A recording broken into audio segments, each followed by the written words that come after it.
Why does Emily feel a strange connection to her captor? 4. And what shocking revelation awaits her as she navigates through the dangerous dynamics of his world? Are you ready to dive into a world of mystery and romance? Subscribe now to join Emily on her thrilling journey. 7. Emily's P.O.V. I pulled the large t-shirt over my wet hair, carefully making sure that it didn't touch the shirt, before reaching my hand towards the door handle that led back to the bedroom and shakily turning it. The only time I had alone is when I used the toilet or had a shower, which was as often as I could. When I found out that I was allowed to, I went every few minutes, but only for the man, who quickly caught on to what I was doing, stopped me from doing so. Is the water still hot? His voice asked as he stood in a pair of jogging trousers, a towel hanging off his bare shoulder, as his bare chest was exposed. My eyes flickered down to his chest that was accompanied by a six-pack, before my eyes flashed back up to his face to see a smirk that was placed on his lightly chapped lips. I ignored him, walking over to the bed, dropping the towel on the floor, and crawled on top of it, leaving drips of water as a trail as I did. It's been 2 days, 2 whole days of being here, and I haven't left this bedroom once. He had, though, multiple times, locking all the doors and windows, and there was a woman in the room that usually sat in the corner that never bothered to start a conversation. It's not like I was going to talk back or anything. He entered the bathroom, leaving the door wide open as he did so. This was the second time I had been somewhat left alone. He took a shower yesterday, and I counted how long it took him. Around 15 minutes, which meant that I had 15 minutes to get over to his desk and use the phone. He reemerged from the bathroom once again, this time with the towel around his waist loosely. Sit and don't move from the bed, he ordered, raising his eyebrows at me before turning his back and walking back into the bathroom once more. After a few minutes, steam had emerged from the bathroom, which meant that it was my time to start. I slowly made my way over to the edge of the bed, swinging my legs over the side of the bed. My sock-covered feet hit the ground and I slowly got up, careful to not make any noise. This man could hear everything I did. I stood up, taking a few steps, and stopped just before I had to cross the open bathroom door. I peered in, seeing that the shower was empty, making my eyebrows furrowed in confusion. All of a sudden, a slightly wet man emerged from the bathroom, the towel hanging from his waist, as he raised his eyebrows at me. Going somewhere? He questioned, leaning against the wall, water dripping from him. My heart raced in my chest as he took a step towards me, which only caused me to take a step back before I felt my foot get caught, and I felt myself beginning to fall backwards, only for a pair of tan large hands to jolt forwards, grabbing a hold of my waist. He grabbed me, pulling me easily up, a little too quick, as I slammed into his rock-hard chest that was wet. I placed my hands on his chest, putting the sparks that erupted to the side, pushing myself away from him, causing him to let go of his current hold on me. I quickly turned around, my cheeks flaming up as I walked over to the bed, trying my best not to look back. I couldn't tell if he was amused or angry. It was hard to tell with him. Be careful, he replied before turning and making his way back into the bathroom. I stayed out on the bed. I didn't want to chance anything now. He had let that one slip, but I didn't know if I was going to get any more slip-ups after that. After 15 or so minutes, he emerged from the shower wearing a pair of black jogging bottoms. On his bottom half, however, stood completely naked on the top, as he ruffled the towel through his head. He sat down at his desk, grabbing the pen that lay at the side, and began to scribble things down on the paper beside him, grunting every so often out of anger. The phone snapped me out of my daydream. As it rang loudly in the silent room, the man's hand snapped out to answer the phone and placed it to his ear. He was too far away, I couldn't make out what the other person on the line was saying, but by his expression he wasn't thrilled at what they had to say. His eyebrows were furrowed as he brought his hands to his lips, biting his nails, as his knuckles began to turn white, as he grabbed the phone so hard, I wasn't surprised it was still in one piece. He mumbled something into the phone so low I don't know how the other person on the line could hear it. He slammed the phone down a few seconds later in frustration, before pushing back his chair and standing up. He stormed over to a wooden door and opened it. I craned my neck in attempt to see, but his broad shoulders filled the door, before he reemerged not a minute later, with a pair of jogging bottoms in his hands and a shirt. He walked over to the bed, easily taking my small arm in his whole large hand, and lifting me off the bed. I cringed as his hand wrapped around my arm tighter, making his head snap down to me before his grip loosed on my arm. I pushed away from his, taking my hand up to rub my now red arm. I'm sure it will be bruised tomorrow. His eyes were laced with worry as he glanced at me, then at my arm, before he walked towards a door that lead put into a corridor, the one I wasn't supposed to be in a 10 centimeters radius of. He pulled out a key from his pocket and unlocked the door, slowly pulling it open before he turned to me, reaching his long arm out to me. I took a step back. If he thinks I was going to follow him, he had another thing coming to him. Emily, I'm on my last nerve with you, he growled out, making me jump back from the sound, bumping into the wall behind me. I winced before standing up on my feet again, taking a deep breath as my heart raced in my chest. He sounded like an animal when he did that. I hated it. He only did it when he was angry. He shook his head at me, closing his eyes for a brief second. So clumsy, he muttered to himself, but loud enough so that I could hear it. I walked a few steps towards him, but I kept my arms at my side. I didn't like the feeling of when I touched his skin. It was tingly and it tickled. He sighed, taking a step closer to me before grabbing my hand before I could react, and began walking out the door, shutting it close behind me, but not locking it this time. Where was he taking me? Has he finally had enough of me? He's going to kill me, I know it. That was always his plan, and I began to think that because he had me for this long he wouldn't kill me. I stopped walking and attempted to pull my hand out of his hand, but my attempt was invalid, as he only stopped and turned to look at me, raising his eyebrows to me. Emily, I have no time for games, he shot towards me before turning back and walking again, dragging me along shortly behind him. I followed behind him, unaware of what I was doing, before we reached the end of the long hallway, and an elevator was in view. He reached out and pressed the button. It was completely silent until the noise of the elevator interrupted. The doors opened quickly before he stepped in, dragging me along with him. To say that I felt confined was an understatement. I never liked elevators anyway, but this was traveled so fast, and it was a small square shape. I felt as though I couldn't breathe. The elevator came to a halt quickly, making me sigh in relief, as we stepped out into what looked as a similar hall as to the one I was just on. However, this one was painted a different color, and the noise levels had increased.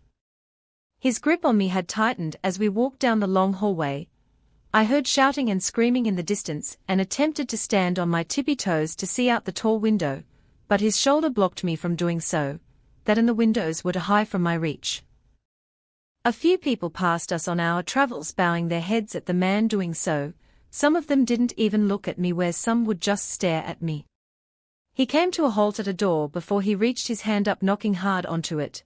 His knuckles pounded hard on the door, and in an instant a girl appeared at the door. She only seemed a few years older than me, but was tall and well built. Alpha, what can I do for you? She asked, looking up at him. Alpha. I heard a few people call him that. Is that his name? It's such an odd name for someone to be called. Maybe it was common in America. I need you to look after Emily, make sure she doesn't escape, he replied, his voice strong. The girl nodded before she glimpsed at me, smiling towards me kindly. Before looking back at the man, I decided I wasn't going to call him by his supposed name. I didn't like it. I need to be looked after. I'm 17, not 7, and even if I tried to, I couldn't escape. I'm pretty sure that I'm on 24-hour watch at all times. I don't even think this man sleeps. Sure, come on in, Emily, she grinned, extending her door open wide enough for me to fit through. Before I could take a step into the room, I felt two hands grab my shoulders, and the man turned me around to face him. Well, I was facing his chest because of the height difference. Don't try anything? He asked me. It sounded like a question. I looked up into his eyes, which were red and strained like he hadn't slept or eaten in days. His eyes also held anger and pain, as if it was hurting him to leave. I turned my head away from him as I heard him sigh before I felt his hand leave my shoulder and brush over my cheek as it traveled down to my neck, where I could hardly crane it.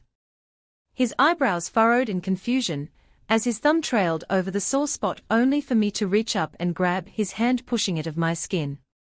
"Try not to hurt yourself," he mumbled, stepping away from me as I took a step closer to the girl's door. As the pair stared at each other, their eyes looked like there was some sort of cover on them.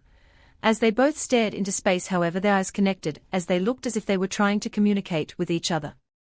After a few seconds, the man changed his direction to me, sending me a look before he turned his head and began walking down the hall in a different direction. I heard a squeal from the girl that was standing in the doorway before her hand reached out, quickly grabbing onto my hand and pulling me into the room, shutting the door behind me. I set my eyes on the mini apartment that was laid in front of me. To my right there was a small kitchen with a few cabinets and appliances. As my eyes scanned the room, I spotted a sofa along with a TV opposite it, and to top it off there was a double bed laid on the other side of the room. "It's small, but I guess it's home," the girl sighed from behind me, as she began walking in the direction of the sofa before she plopped herself lazily onto it, picking up the remote that was laid beside her. "Come on, Emily," she smiled, looking at me for a brief second before turning her attention to the TV. I slowly made my way over to the sofa, sitting down at the edge of the seat. Why did he bring me to this place? I mean, anything to get out of that room, but why didn't he just get that other girl to sit with me again, one he'd done before? "Alpha tells me you haven't spoken since you got here," she muttered, her eyes still focuses on the screen as I stared at her. I bit my tongue. I wasn't going to talk to anyone, not until I got home, and I'm pretty sure he and everyone else here was going to get annoyed if I didn't talk soon. "I know, I get it, it's scary. I can't imagine the pressure of being the Alpha's mate," she spoke, her words coming out quickly. My eyebrows furrowed in confusion at her. Alpha's mate? What was that? What did she mean under pressure? All these questions swirled around in my head, making it start to pound before I was about to give in and open my mouth and ask a question, when her head snapped towards me. "Oh shit. Please don't tell Alpha I said anything. He told me not to. Why did I have to do that?" The girl groaned, her eyes pleading with me. She was scared of him. Everyone here seemed scared of him. I mean, I understand why. He was huge and bossed everyone about, from what I have seen, and everyone did as told and bowed at his presence. But why should she be scared? She wasn't the one that was kidnapped, I was. A pain in my chest started to occur, along with the pain in my head that seemed to start to travel down to my neck, where I could still feel his thumb gently stroking over it. My breathing began to get heavier as I closed my eyes. It was like a couple of days ago, when I was at home, only this pain was much worse. It was too hard to deal with. I let out a cry as pain exploded from my neck and I felt my head get light. "Emily. What's wrong? Emily, open your eyes," I heard her voice, though it was distant and it was barely hearable. My visions began to fill up with black spots as I tried to reopen my eyes, but they were too heavy, so heavy. What was happening to me? Had he drugged me or something? This filled my head as I felt my world fade out. 8 Emily's POV. She should have healed by now. "It's not healing up, Alpha," the doctor mumbled as him and the man stood in the corner of the hospital room talking in low voices that I was finding it hard to make out. I was set up in a hospital bed, my 10 legs dangling over the edge, as I waited for whatever was about to come at me next. I had blacked out yesterday. All I can remember is waking up here about an hour ago, when since all the doctor has done is poke and prod me, mostly my neck where the pain had subsided. He asked me some questions, as did the man, as soon as I woke up, but they were unanswered as I sealed my lips shut.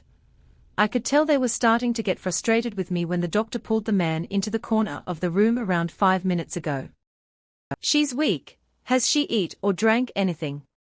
the doctor asked, similar to the questions he had shed me a while ago, but didn't get an answer to. "She won't. The most I got into her was a few glasses of water. Even that took a while," the man replied, his eyes scanning over to me every few seconds, as if he was checking that I was still there. "She needs to be put on a drip if this continues. For now you can't leave her. She's human, her body is small as it is and can't handle the bond. Whenever you leave her she will have a lot of pain," the doctor ordered, staring up at the man. My head was swarming with my own questions ever since yesterday, and now this. What did he mean that I couldn't handle the bond? What bond? I had to be out on a drip. That wasn't happening again. I won't let them. The man was the first to take a step away from the doctor, as he walked toward me taking large strides, as he placed his hands on either side of the bed I was sitting on. Emily, what do you want to eat? He asked. However, he held a determined look in his eyes, as if he wasn't going to give up until I answered him. I stared into his now golden eyes, my mouth not moving to answer him, which only made his face lean closer into mine, causing me to shuffle back on the bed. I didn't want to be any closer to him than I needed to be, no matter what my heart was telling me. He's going to hurt me one way or another. Set the drip up, he barked at the doctor, who replied with a short nod. My eyes widened as his hand came up to my face, holding onto a long strand of my long brown hair, twiddling it around between his fingers. I reached my hand up, grabbing the piece of my hair back, pulling it behind my ears, out of his reach. I didn't want his filthy hands touching me more than they had to. Who knows where they have been? He let out a short laugh as his eyes flashed over to the doctor, who was now standing with a large needle in his hand as he prepared the drip that was going into me. My eyes focused onto the doctor, as I watched him move around the room, easily gathering what he needed quickly, before I felt a warm hand being placed onto my chin, turning me to face him. Look at me, Emily, he spoke, his voice coming out deep. I looked down at my hands. If none of this hadn't have happened to begin with, I'd probably be in grandma's right now, bored out of my mind, searching for service, or writing with my brother. It didn't sound like an ideal summer, but it was sure more exciting than this. Ready, Alpha, the doctor spoke from beside me, making me jump to the other side of the bed before hitting the boards that were set up at the two edges of the bed, preventing people from falling out of the bed. The man looked at me once more, his eyes pleading, as he held out his hand towards me, asking me to give him my wrist. Once last chance, will you eat? He asked once again, becoming impatient. I weighed out my options. Would I rather eat food from my mouth, no matter how hard I try not to, or have a needle stuck in my wrist for the next couple of days? It was already there and left a mark. I didn't want to speak to them, but I had to. I didn't want a needle in my wrist. What could I do? It's not like I could outrun two men. I wasn't fast at the best at times, and I knew I wouldn't make it a step without him grabbing onto me. I swallowed hard and moved my head back and forth, giving him a small nod in return. His eyes widened at my reply, as if wasn't expecting me to talk, before he turned to the doctor and motioned him out of the room. Finally he sighed in relief. You know, it wouldn't hurt to talk a little, he added, as he stood up straight, taking his tall figure once again. He walked over to the chair that was placed beside the hospital bed and slumped himself down on it, closing his eyes for a brief second before reopening them. He looked as if he hasn't slept in a while. You know, don't have to be afraid, he sighed before turning to face me, his eyes staring into my own. I don't have to be afraid. How would he like to be kidnapped in the middle of the night, and then being told what you can and can't do without any explanation of what's happening? I mean, I know you're probably thinking that you're going to get hurt, but you won't, Emily. I won't hurt you. I won't let anybody hurt you. I just need you to talk to me. Say anything. By the end of his sentence his voice had gone croaky as pain was laced through his blue eyes. I looked down at my hands. A pain soared through my chest, not doubled over excruciating pain, but I felt it run up and down my chest. What was happening? I've never felt like this before, and I feel like it's all I've been feeling for the past couple of days. My name's Four, he spoke up. His voice was back to normal now, deep and slightly raspy, causing my head to snap in his direction. Four. His name was Four. What type of name was Four? I felt a tingly feeling soar across my neck as he spoke. I always thought his name would be something like Alec, Luca, something that reminds me of power, not Four. His eyes stayed on my brown ones as he spoke. He was trying to get me to speak by telling me things about him. I almost found myself giving into his trap and opened my mouth to speak, but quickly shut it. He was doing something to me. My mind, it was clouded with thoughts and I couldn't think straight. He was doing this to me. I don't know what, but he knew what effect he was having on me, as his blue eyes widened as he leaned forward closer to me. "I'm 20," he continued, his eyes not leaving mine once. "I think I haven't even saw them move to blink yet. What was this guy superhuman?" I pulled my hand to my head, which felt like it was screaming. It felt as though all the thoughts in my head were a hammer which was banging hard in my head waiting to be let out. "I've lived here all my life," he waffled on as I tried my best to black him out. I didn't like this feeling. My guard was beginning to decrease and I couldn't hold on any longer. I had to get him to stop. He needed to stop now. He stood up from his chair, walking over to me, taking the stance he had once again had a few minutes ago, leaning down and placing his hands either side of me as my feet dangled over the edge of the bed. "I'm the alpha," he began to explain. His face was getting closer and closer to mine. It was just inches away now, and I could feel his hot breath fan my face. "Stop," I cried out as I felt tears begin to form in the back of my head, spelling out as I covered my hands over my ears in an attempt to stop the thoughts that were swarming my head like bees. "Just stop," I mumbled as I felt his large thumb come in contact with my face as he swiped away the tears that were falling from my eyes. I didn't pull back, however. I had just given up. 9 Emily's P.O.V. She panicked. I had to do something. A familiar deep voice sounded. "Giving her a large dose of penicillin wasn't your best move, Alpha. She's human, remember."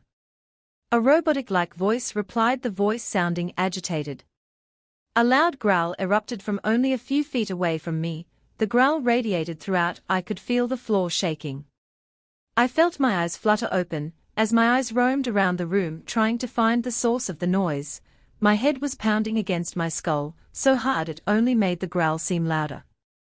My eyes landed on the corner of the room when I spotted him, for his large tan hand wrapped around a neck, the doctor's neck, as he held him above the ground without effort, as the doctor kicked his legs furiously. "Stop," I croaked out, my voice quiet. The doctor's face was turning a shade of purple. If Four didn't stop now, he would kill him.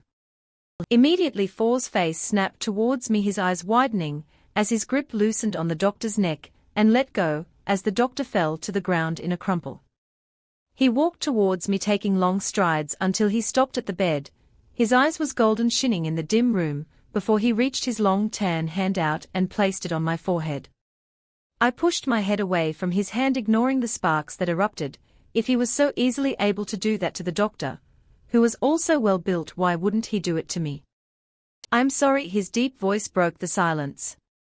I ignored his voice, and glanced over at the doctor that had now managed to get to his 2 feet, as he straightened his tie and brushed himself off as if nothing had happened to him. My eyebrows furrowed in confusion as his eyes caught mine for a brief second. His eyes were laced with sadness and worry as he walked towards the door, quickly opening it before it shut with a bang. "Do you feel okay?" he asked, leaning his hands on the barriers of the hospital bed, his blue eyes staring into my own brown ones.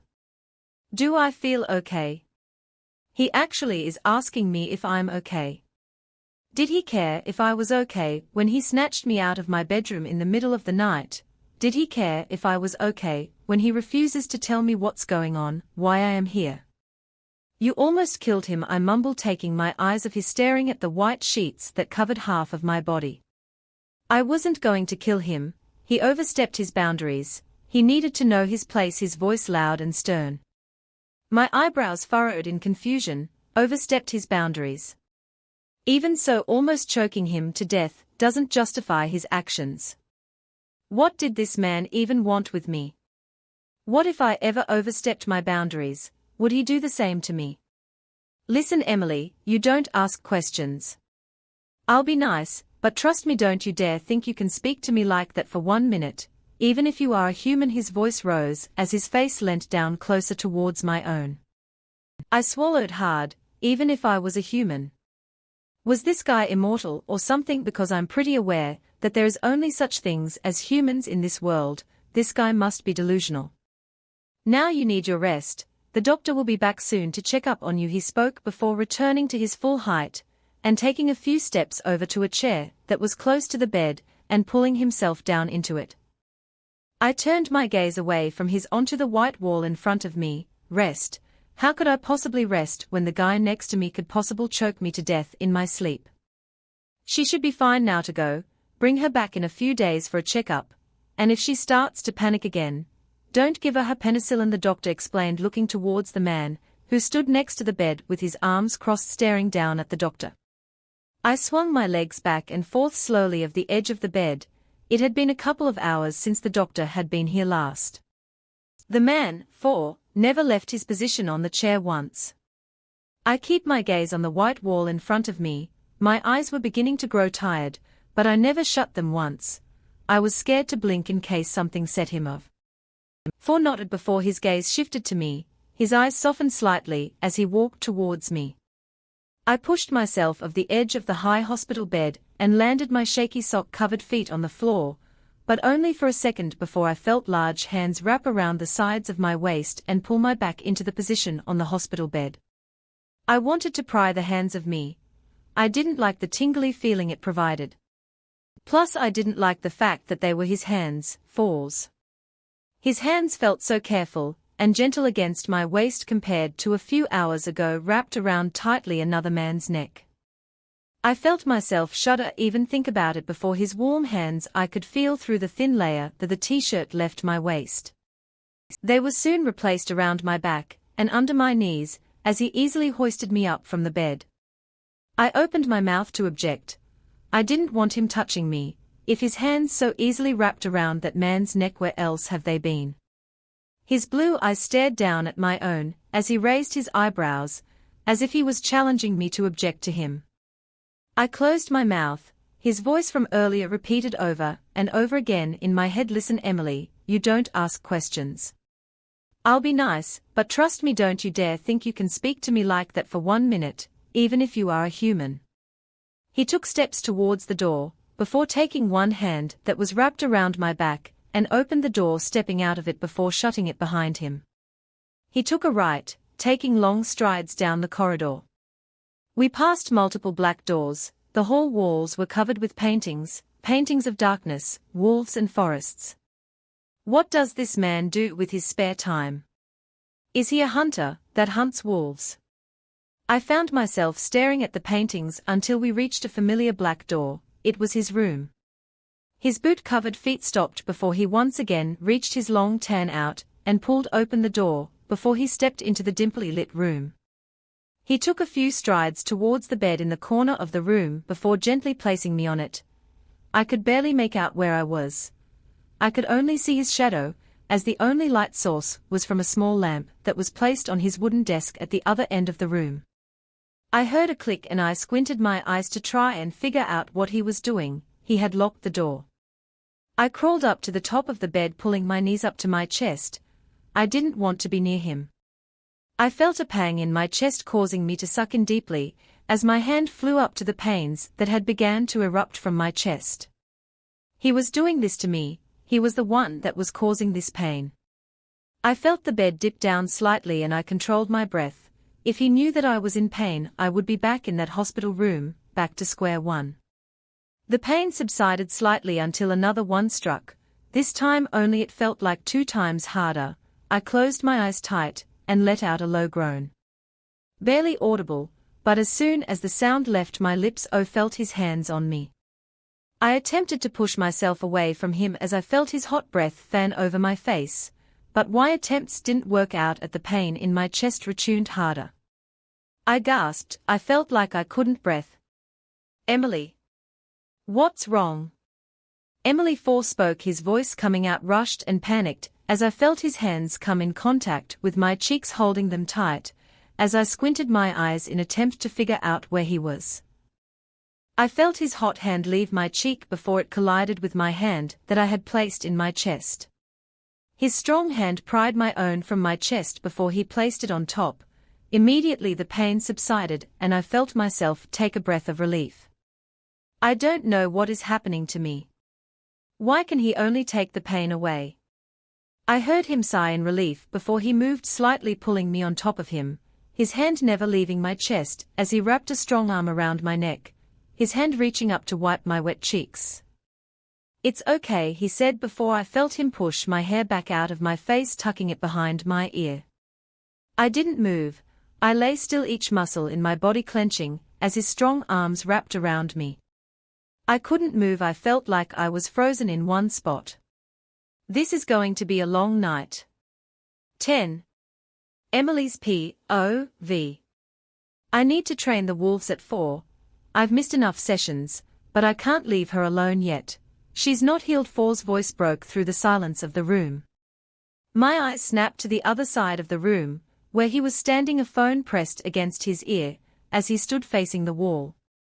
She's bloody scared enough, I can't bring her out there. His voice snapped into the phone. I stared at his bare tan back. Each muscle was defined and clenched as his hand that was clamped around the phone was about to break it into pieces. He had a large structure, his body resembled a masterpiece that didn't have any flaws. I felt my heart rate speed up slightly, as he turned his head slightly around, his eyes connecting with Mike for a brief second before he turned around to face the wall. I snapped my gaze to my joined hands resting on my lap. I felt like I was ready to get closer to him. I didn't like the feeling he provided, the sparks were weird and uneasy. Last night, I don't know what happened to me, all I know it's never going to happen again. I let my wall I've been building get knocked down, I've shown I'm vulnerable. I'll train them in the gym today, then see how we will get on from there. His voice snapped me out of my daze, before he slammed the phone down on the wooden desk. I think I heard a crack, causing me to flinch slightly. He turned around to face me, his eyes scanning my body that was covered in one of his large t-shirts, before his eyes flickered to his wardrobe door, and made his way over towards it. He disappeared for a few seconds before he reemerged wearing a black t-shirt, and a few pieces of clothes in his hand. He walked over to the bed, placing the clothes beside me. It consisted of a black t-shirt, and a pair of grey joggers. I stared at the clothes, then shifted my gaze up to him. If he thought I was going to change here, if all places, he was wrong. It's the smallest I've got. I'll get you sorted later, he responded, his arms folded over one another. He turned his back towards me, making his way towards the bathroom, before closing the door slightly, but not fully closed. I sat in the bed. I wasn't going to change with him possibly able to walk in on me. Now's your chance, he called from the bathroom. I stared at the clothes beside me. If I don't get changed now within the next few minutes, he was going to come out and make me get changed anyway. I sighed, standing up from my position on the bed, and quickly pulling the large t-shirt from my small body before quickly grabbing the other one and placing it on me. It hung the same way as the other one, loosely, that it was falling from my shoulders.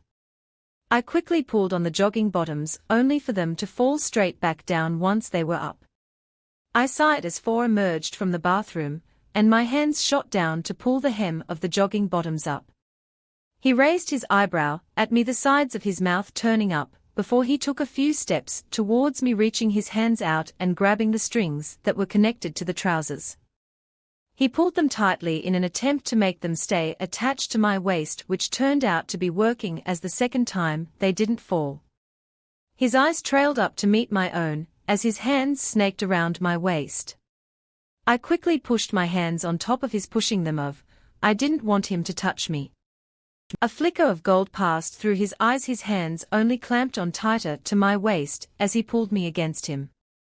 Listen, Emily, we're going down to another floor, there's going to be males, a lot of them. You're going to stay with me and keep your eyes on the ground at all times, and your hand is to never leave mine, he ordered. I felt my heart speed up, as his hand reached up to tuck a piece of my brown hair behind my ear. I turned my head to face the wall. Just because of last night didn't mean that he could act this way towards me. I felt the heat of his body leave, as he took a step back and extended his hand towards me. I looked at it before I felt his tan hand reach and grab my much smaller hand. Sparks erupted, which made me want to pull away. He shot me a glance before he directed me in the direction of the wooden door, the way out. We entered the hallway, and he took long strides towards the end. I was practically jogging in an attempt to catch up to him. His legs were so long compared to my own, his steps were like leaps.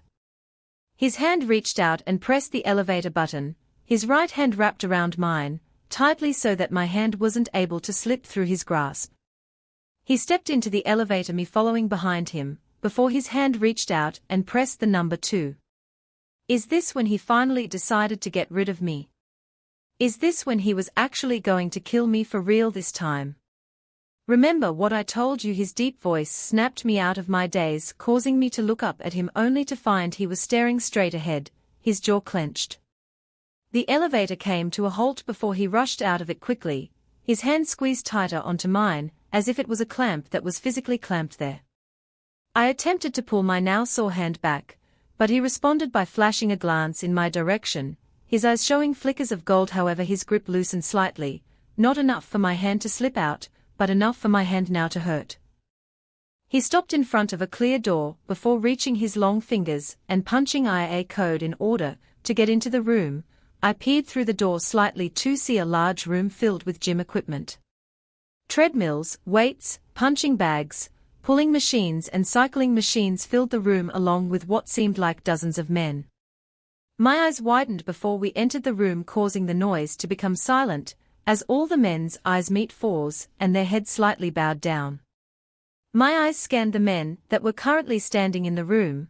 There was around 40 of them, each wearing a pair of black shorts, with most of them shirtless, only a few with tank tops on. They all had the same symbol on their left shoulder. Was this some type of gang or something?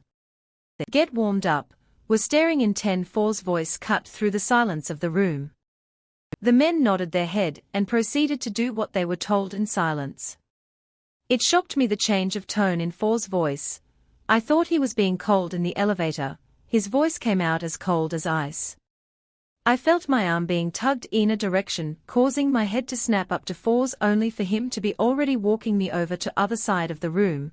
My head snapped to glance at the other men once again, only to be met with all of their curious eyes. I felt my hand being released and large hands being placed on my shoulders before I felt my back being pressed up against the wall, causing me to flinch. Do you not listen to me? 4's voice growled out. I tilted my head up slightly to see that his eyes had now almost transformed into a golden color, and no blue was visible anymore, just speaks of gold and black. His warm hands, which I could feel through the thin layer of his t-shirt, pressed harder on my shoulders, causing me to wince. Just stay here and sit, and I mean it, 4 warned before turning his back on me. I attempted to peek around his large shoulder, but was constantly blocked. It was as if he was able to predict everything. I slid down the wall and landed with a soft thud on the floor, and squinted my eyes in an attempt to see between his legs. Maybe one of these men could see that he is holding me captive. Who am I kidding? The doctor and nurse knew, but they didn't say anything about it. I don't know why, but everyone seems scared of 4, even the men with big muscles, however not as big as 4's, bowed down to him. Did he have some sort of spell or something on them? I mean, they have a pretty good reason to be scared of him. He's big and intimidating.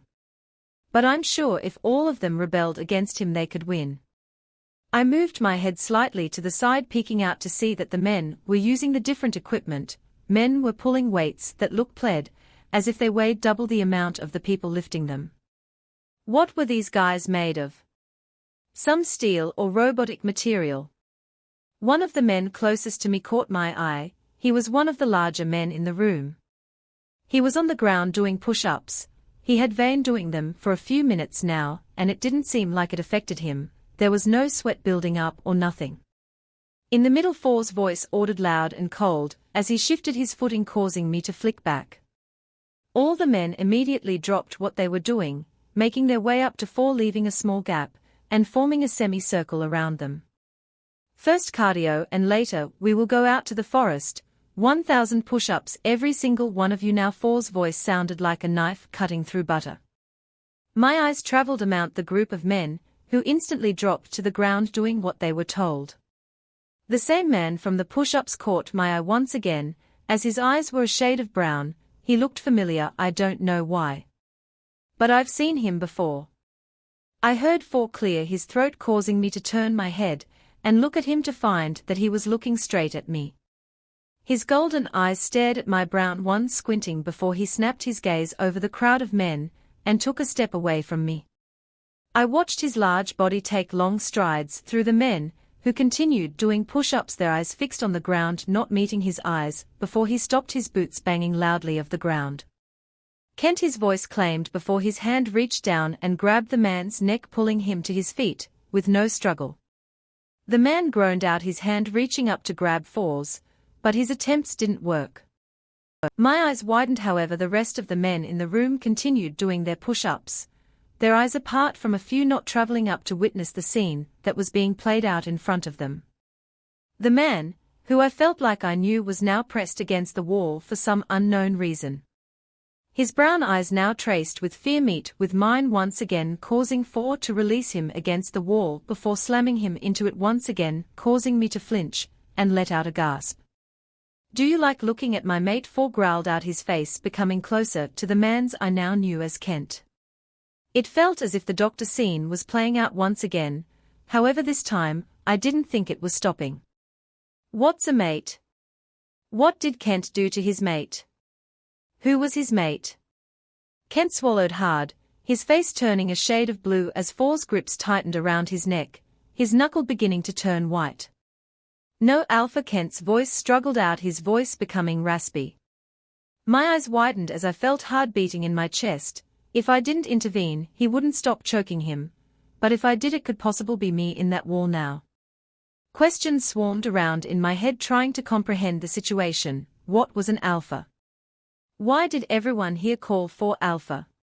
Kent's hand shot up to Four's arm that was holding him up, attempting to pry his hands away from his neck, but Four's muscular arm didn't budge, after Kent let out a few groans, throwing his head back.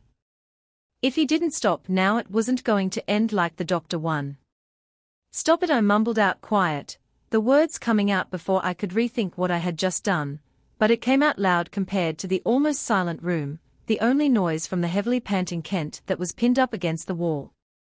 All heads in the room snapped towards me, the men stopped doing push-ups and their eyes left the ground, staring at me with wide eyes, but the only eyes that stood out were Four's gold ones, who were staring coldly at me. 11 Emily's P.O.V.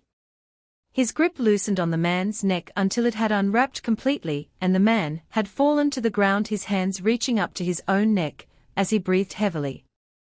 The room was silent apart from the heavy breathing.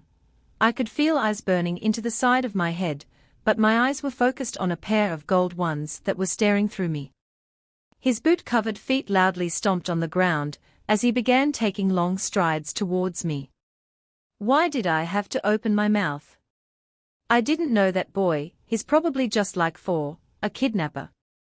My eyes left his as my eyes desperately searched those in the crowd who stared blankly at Four. None of them made an attempt to move, or to stop him, they remained glued to the ground.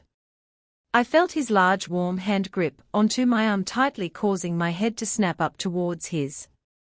His face bent down so that it was now at level with mine. I could feel his heavy breaths fan my face, as his body radiated warmth towards me. "I told you not to speak," his voice calmly whispered into my ear, his lips grazing it slightly. I turned my head to the side. I didn't want to look at him. Every time I did, it only reminded me of the situation I was in, the way I was never going to see my family again, how stupid I was to think I was safe. "Look at me," he growled, his other hand reaching up to grab my jaw, holding it tightly, twisting it so that I had no other choice than to face him. I bit my lip as I felt my eyes become stingy. This was probably the end. I had annoyed him too many times. He was going to get fed up and just get rid of me. I knew this would turn out like this, but I thought it would be much later. I didn't know that at 17 I would die. I haven't even left school yet. I'll never get married or have children. The other men in the room weren't making a sound. I couldn't see them past Four's shoulders, but my guess was they were watching the display that was taking place in front of them. "Get out," he spoke loudly, his eyes not leaving mine, as I closed mine tightly. "Maybe if I try hard enough, I will make myself believe I'm not in this situation. I'm not about to be killed, that I'm back home in England moaning about the bad weather." Footsteps could be heard and a few seconds later the door slammed shut. "That's it, I'm alone with him now. There's no one to protect me from him, no one to help me escape from this monster." "Open your eyes," he ordered. I stood still, not moving. He wasn't going to get what he wanted. if he was going to kill me it would be better sooner than later. When can you see that I'm not going to hurt you? His voice raised slightly, as his hot breath fanned my cheek. I felt a tingle shoot through the side of my cheek, where I could feel his hand gently rub over. I turned my face the other way, my eyes still shut. I couldn't stand his hand touching me when I know what they have done before to other people. Why do you keep ignoring the feelings? They are only going to get stronger, Emily. I can't have you acting like this now, especially not in front of my men, he sighed, as his hand trailed down to my hair, pulling on the strands slightly, as he wrapped them around his large hand. I squeezed my eyes tighter, my breathing was becoming heavier. I didn't like how he could do anything he wanted to me now. Before I could react, I felt his large hand push my face in a straight position once again, and I felt his lips come in contact with my own. Sharp tingles spread throughout my lips, traveling through my whole body, spreading, as if it were caught on fire. The tingles didn't stop for a second as I felt his soft lips move against mine. My eyes shot open after a few seconds before I could realize what he was doing. I quickly turned my head, raising my hands against his chest, pushing only for his arms to wrap tighter around my waist. The tingles calmed down when his lips left my own, only a tingling sensation left. My head began to spin when the events replayed in my head. I had just kissed him, he had kissed me. A murderer, kidnapper, and who knows what else. I shut my eyes tightly, as if I was attempting to block out what had just happened. My stomach felt queasy, like I was going to be sick from what just happened. Emily, Shitfor's voice felt as if it was echoing inside my pounding head, as I tried to block him out. Please open your eyes, For pleaded. For the first time, he wasn't forcing me to do something, he sounded vulnerable. I took a deep breath before opening my eyes to come face to face with his chest covered in a black t-shirt, before my eyes traveled up to meet his own gold ones. His face was strained slightly, as his eyebrows were deeply furrowed, as if he was holding himself back from something. You don't know how hard that was to stop, he muttered under his breath, but loud enough so that I could hear. The heat from his body radiated to my own, making me aware that my small structure was pressed against his large one. Get away from me, I managed to choke out as I swallowed hard. I was his prisoner, he had no right to do that to me. Who knows what else he would try to do. His hands loosened on my hips, but not enough for me to wriggle my way out, but enough for me to step back and be able to take deep breaths again, without feeling as if he was trapping me. Emily, he sighed, his hand reaching up to press against my cheek only for me to flinch away. My trust for him wasn't very strong to begin with. Well, it was never there to start with, but now I know that this man is dangerous. It was going to happen one way or another, he stated, his hands leaving contact with my waist altogether, as he folded his arms over one another. I looked up into his eyes. The vulnerability I had previously saw in his eyes were gone, left with anger. My eyebrows furrowed at what he said. What did he mean? It was going to happen one way or another. I would never kiss him. He caught me off guard, and as long as I'm here I will never let him lay another finger on me. You feel the sparks. I know you do, I can tell every time I come near you or touch you. You flinch, he claimed, taking a step towards me. I felt my heartbeat becoming faster in my chest. How did he know I felt sparks? Did he feel sparks too? What was he doing to me? Partly when he comes near me or touches me I flinch is because of the sparks. I hate the way they make me feel. As if what For is doing is all right, but also mostly out of fear. You're going to accept this one day, Emily. Just stop fighting and make it easier on yourself, he continued, taking another step forward. By now our bodies were touching once again. I wanted to move backwards, but I felt as if I had nowhere to go, as if my feet were rooted to the ground, as if he had me trapped here, unable to get away from him. I was never going to accept him. The quicker I get out of here the more I can forget about this place, like it was all just one big nightmare that I don't have to worry about again. Come on, Emily, start yelling. I know that everything you have bottled up is just going to explode. Speak to me, he teased. I took deep breaths. He wanted me to have an outburst. He wanted to win this sick game that he was playing. I wasn't going to give in. I wasn't going to let him win this game I never wanted to participate in. Lost for words. Emily, you weren't a few minutes ago, when you spoke in front of my men, he continued, as a small smirk tested along his face, as he enjoyed the torment on which he was putting me through. Say something, I know you want to. He spoke. I felt tears begin to prick at the side of my eyes. He was winning, he was getting to me, and I was stupid enough to let him. I should know by now he wasn't going to lose, he was always going to get what he wanted. I hate you, I cried out, as his smirk began to fade from his face, when he realized that when he finally won, and got what he wanted, it wasn't something that he was pleased to hear. 12 Emily's P.O.V. I lay still, breathing in heavily, as if I was still asleep, as I smelt Four's woodsy masculine steel hover above me. I didn't want him to know I was awake. I wanted to lay in his bed all day without him bothering me. The events from yesterday replayed in my head repeatedly, as if it happened a few seconds ago. I could still feel the feeling of his soft lips against my own, no matter how much times I scrubbed them in the bathroom. I know you're awake, Emily. Four's voice interrupted the silence in the bedroom. I had been awake all night. My eyes were sore from staring at the wall all night. Four had gotten up around an hour ago, and I heard him at his desk, but apart from that I hadn't moved an inch. I kept my eyes closed.